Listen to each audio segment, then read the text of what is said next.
اعوذ باللہ من الشیطان الرجیم بسم اللہ الرحمن الرحیم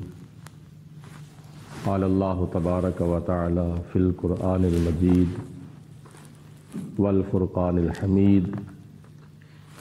واتقوا یوما لا تجزی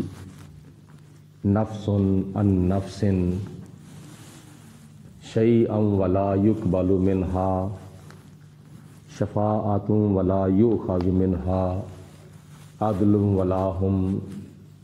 ینصرون۔ صدق اللہ العظیم وصدق رسولہ النبی الکریم ونحن علی ذلک من الشاہدین والشاکرین والحمد للہ رب العالمین۔ قرآن مجید فرقان حمید کی ایک آیت مبارکہ تلاوت کی ہے جو کہ قوم بنی اسرائیل کے ساتھ متعلق ہے،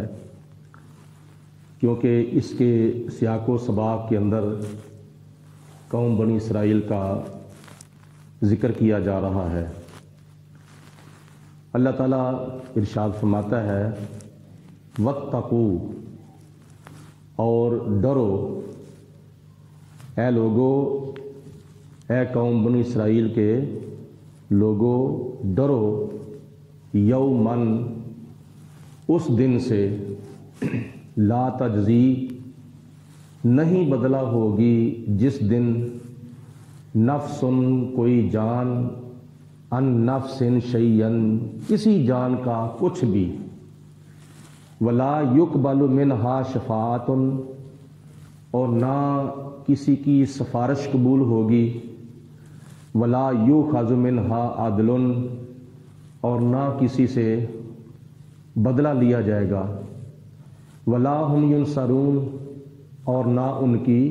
مدد کی جائے گی۔ یعنی قیامت کے دن اللہ فرماتا ہے کہ اے قوم بنی اسرائیل، قیامت کے دن کوئی کافر کسی کافر کے کام نہیں آئے گا، اور کوئی مسلمان کسی کافر کے کام نہیں آئے گا، اور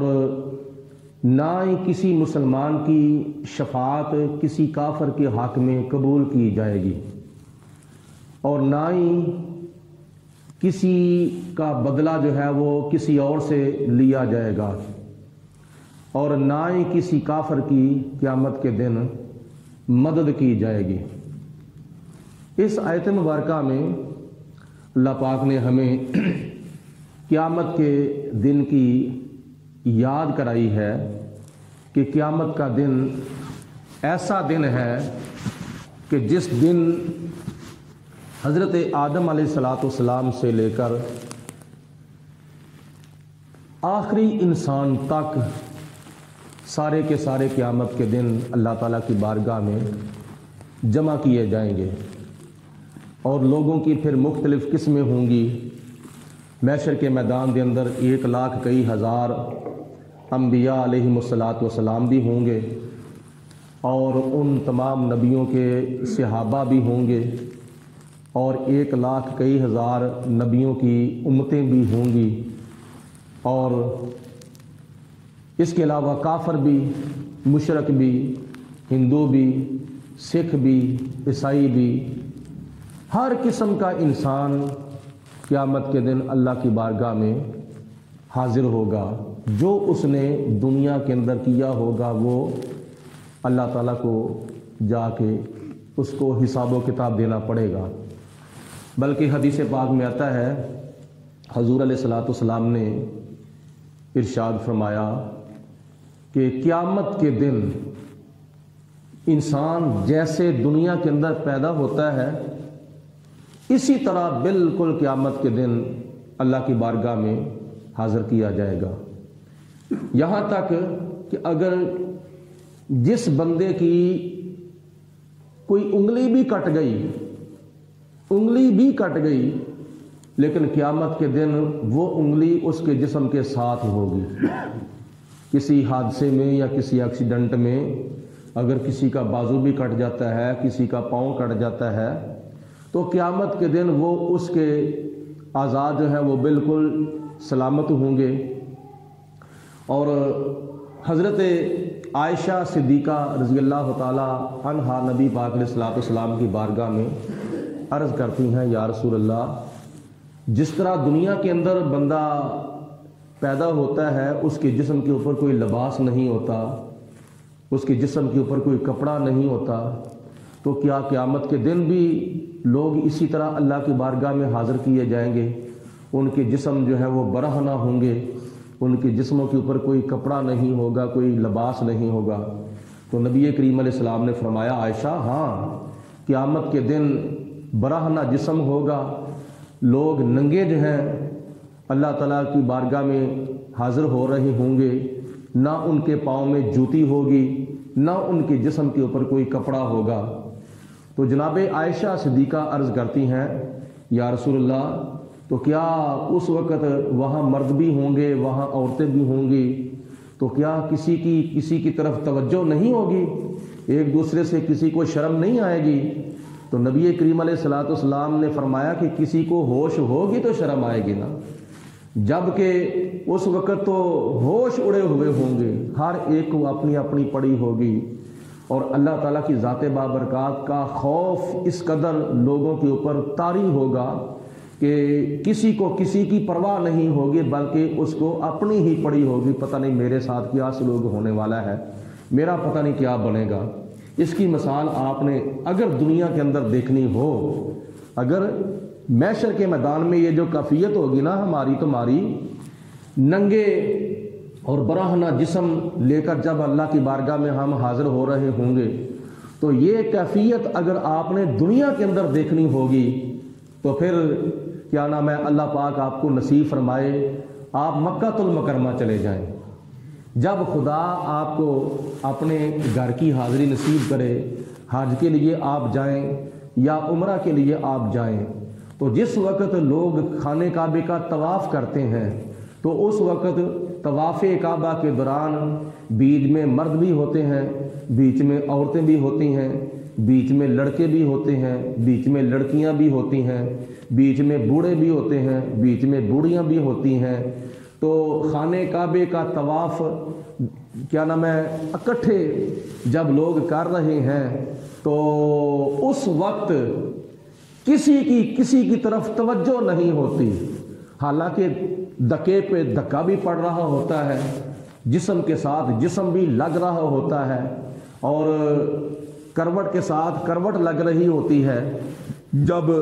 حجر اسود کا بوسہ لینے کے لیے جب لوگ کوشش کرتے ہیں،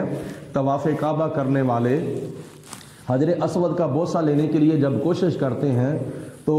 کچھ لوگ لائن میں لگے ہوتے ہیں، ان کے جسموں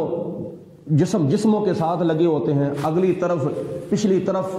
کے ساتھ لگی ہوتی ہے، پچھلی طرف اگلی طرف کے ساتھ لگی ہوتی ہے، کروٹ کے ساتھ لگی ہوتی ہے، بازو کے ساتھ لگے ہوتے ہیں، کندھے کے ساتھ لگے ہوتے ہیں، چاہے آگے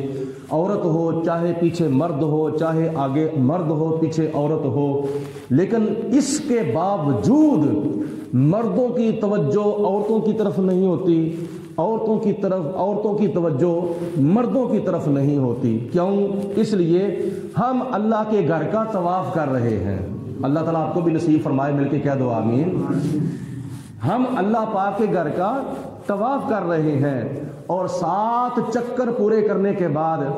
ہم نے حجر اسود کو چومنا ہے، اور نبی کریم علیہ الصلوۃ والسلام نے ارشاد فرمایا اگر تم حجر اسود تک پہنچ سکو تو پھر بہت اچھی بات ہے، اگر نہ پہنچ سکو تو دور سے ہی حجر اسود کی طرف اس طرح اشارہ کر کے اپنے ہاتھ کو چوم لو، تمہیں حجر اسود کو چومنے کا ثواب عطا کر دیا جائے گا۔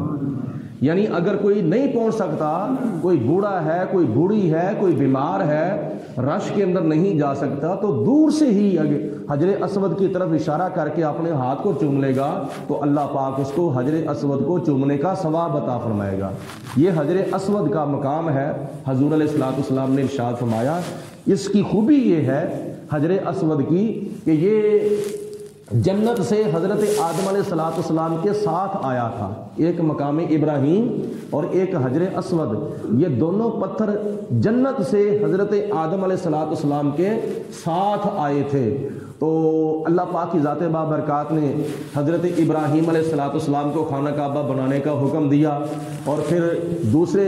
ایک پتھر تھا جس کے اوپر حضرت ابراہیم علیہ السلام کھڑے ہو کر خانہ کعبے کی دیواریں بلند کر رہے تھے، تو اس پتھر کے اوپر ابراہیم علیہ السلام کے قدموں کے نشان پڑ گئے، آج اس کو مقامی ابراہیم کہا جاتا ہے۔ اور حجر اسود جو ہے وہ اللہ پاک کی ذات بابرکات نے فرمایا کہ اس کو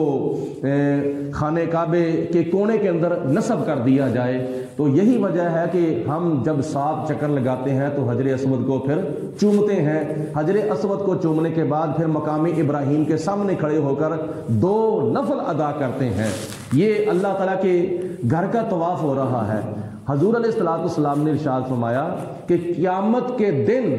اللہ پاک اس پتھر کو یعنی حجر اسود کو 2 آنکھیں بھی عطا فرمائے گا اور ایک زبان عطا فرمائے گا۔ اس کی 2 آنکھیں ہوں گی اور ایک اس کی زبان ہوگی، یہ پتھر ہے، اس کی 2 آنکھیں بھی ہوں گی اور اس کی زبان بھی ہوگی، اور اپنی آنکھوں سے دیکھے گا لوگوں کی طرف قیامت کے دن، مجھے کس کس نے چوما ہے، میرا بوسہ کس کس نے لیا ہے۔ تو جس نے حجر اسود کو چوما ہوگا، جس نے حجر اسود کا بوسہ لیا ہوگا، حضور علیہ السلام فرماتے ہیں کہ حجر اسود اپنی زبان سے اللہ پاک کی بارگاہ میں التجا کرے گا، دعا کرے گا، یا اللہ میں شفاعت کرتا ہوں اس کے حق میں جس نے مجھے دنیا کے اندر چوما تھا، تو یا اللہ اس کو بخش دے، اس کو جنت کے اندر داخل فرما دے۔ یہ حجر اسود کی خصوصیات میں سے ایک خصوصیت ہے۔ تو میں عرض کر رہا تھا کہ یہ جو خانہ کعبے کے اندر یعنی حرم شریف کے اندر خانہ کعبے کے چاروں طرف جب طواف کیا جاتا ہے تو یہ ایک میدان محشر کا منظر ہوتا ہے، میدان محشر کی ایک جھلک ہوتی ہے۔ جیسے آج یہاں کسی کی طرف توجہ نہیں جا رہی، طواف کعبہ کے دوران مردوں کی عورتوں کی طرف توجہ نہیں جا رہی، عورتوں کی مردوں کی طرف توجہ نہیں جا رہی، اسی طرح قیامت کے دن کسی کو کسی کی طرف توجہ کرنے کا موقع ہی نصیب نہیں ہوگا، ہر ایک کو اپنی اپنی پڑی ہوگی، پتہ نہیں میرے ساتھ اب کیا ہونے والا ہے، میرے ساتھ کیا ہونے والا ہے۔ تو جب کسی کی توجہ ہوگی تو کسی کی شرم آئے گی نا، تو جب کسی کی طرف کسی کی توجہ نہیں ہوگی تو پھر جسم بھی ننگا ہو تو پھر کسی کے دل کے اندر کسی قسم کا کوئی خیال نہیں آ سکتا، وہ دنیا کا موقع نہیں ہوگا، وہ میدان محشر ہوگا، اس وقت اللہ پاک کی ذات بابرکات کا خوف سب کے اوپر طاری ہوگا کہ میدان محشر کا کتنا سفر ہوگا۔ آج تو کیا نام ہے، اللہ پاک آپ کو حج کا موقع نصیب فرمائے، میں بار بار دعا کر رہا ہوں اللہ تعالیٰ ہم میں سے کسی کو نصیب فرما دے گا۔ مثال بھی آ جاتی ہے مسئلہ سمجھانے کے لیے، چلو دعا بھی ہو جاتی ہے، تو کسی وقت کی منہ سے نکلی ہوئی کسی کے حق میں دعا قبول ہو ہی جاتی ہے نا، کیونکہ نبی پاک علیہ السلام نے فرمایا 24 گھنٹوں میں سے 8 پہر دن اور رات میں ایک ایسی گھڑی ہوتی ہے، اس گھڑی کے اندر جو بندہ بھی دعا کرے اللہ تعالیٰ اس دعا کو قبول فرماتا ہے۔ تو وہ دعا ہم سے اللہ پاک نے مخفی رکھی ہے، پوشیدہ رکھی ہے، کوئی پتہ نہیں وہ وقت وہ گھڑی یہی ہو جس گھڑی کے اندر دعا کی جائے تو اللہ تعالیٰ قبول فرما لے۔ تو اللہ تعالیٰ آپ کو حج کرنا نصیب فرمائے۔ تو میدان عرفات کے اندر اگر آپ جائیں تو وہاں تقریباً 25-30 لاکھ حاجی موجود ہوتا ہے، 25-30 لاکھ لوگ حج کرنے کے لیے گئے ہوتے ہیں میدان عرفات میں 9 ذی الحجہ کو۔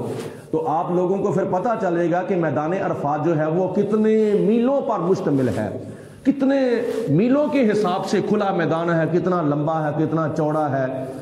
جہاں 25-30 لاکھ آدمی موجود ہوں، حج کا رکن اعظم ادا کر رہے ہوں، تو آپ کو کیا پتہ ہے کہ وہ اس کی وسعت کتنی ہوگی۔ تو بندہ میدان عرفات سے کیا نام ہے ایک کنارے سے چلے اور دوسرے کنارے تک جاتے جاتے نہ جانے کتنا ٹائم لگ جاتا ہے، کتنے گھنٹے لگ جاتے ہیں پورا میدان عرفات پھرتے پھرتے۔ تو جہاں 25-30 لاکھ آدمی جمع ہوں وہاں چلنے کے لیے گھنٹے لگ جاتے ہیں، اور بندے کو پیاس لگ جاتی ہے، ترے لگ جاتی ہے، پیاس لگ جاتی ہے، ہونٹ خشک ہو جاتے ہیں، اور بندہ کہتا ہے کہ مجھے پانی پلاؤ، مجھے پیاس لگی ہوئی ہے۔ تو میدان محشر تو وہ میدان محشر ہے جہاں 1,00,000 کئی ہزار نبیوں کی امتیں جمع ہوں گی.